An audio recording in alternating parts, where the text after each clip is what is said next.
At the end of every 7 years, you shall grant a release of debts, and this is the form of the release. Every creditor who has lent anything to his neighbor shall release it. He shall not require it of his neighbor or his brother, because it is called the Lord's release.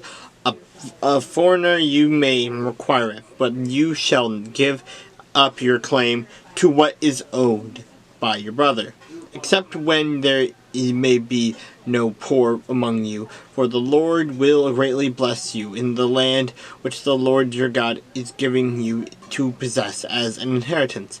Only if you carefully obey the voice of the Lord your God, to observe with care all these commandments which I command you today. For the Lord your God will bless you just as he promised you. You shall lend to many nations, but you shall not borrow. You shall reign over many nations, but they shall not reign over you. If there is among you a poor man of your brethren within any of the gates in your land which the Lord your God is giving you, you shall not harden your heart, nor shut your hand from your poor brother, but you shall open your hand wide to him and willingly lend him sufficient for his need, whatever he needs. Beware lest there be a wicked thought in your heart, saying, the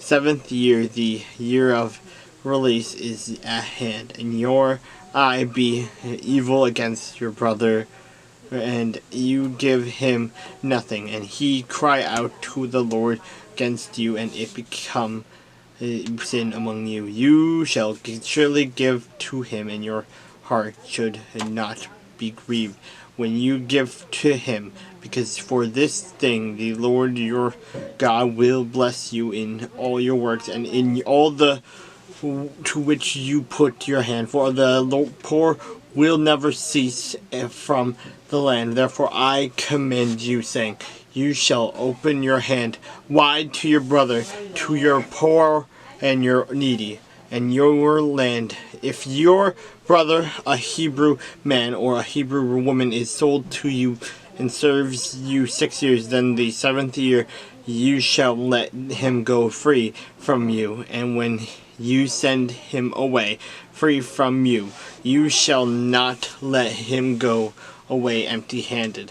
You shall supply him liberally from your stock, from your threshing floor, and from your winepress, from what the Lord your God has blessed you with. You shall give to him. You shall remember that you were a slave in the land of Egypt, and the Lord your God redeemed you. Therefore I command you this thing today. And if it happens that he says to you, I will not go away from you, because he loves you and your house, since he prospers with you, then you shall take an awl and thrust it through his ear to the door, and he shall be your servant forever. Also to your female servant you shall do likewise. It shall not seem hard to you when you send him away free from you, for he has been worth a double hired servant in serving to you 6 years. Then the Lord your God will bless you in all that you do.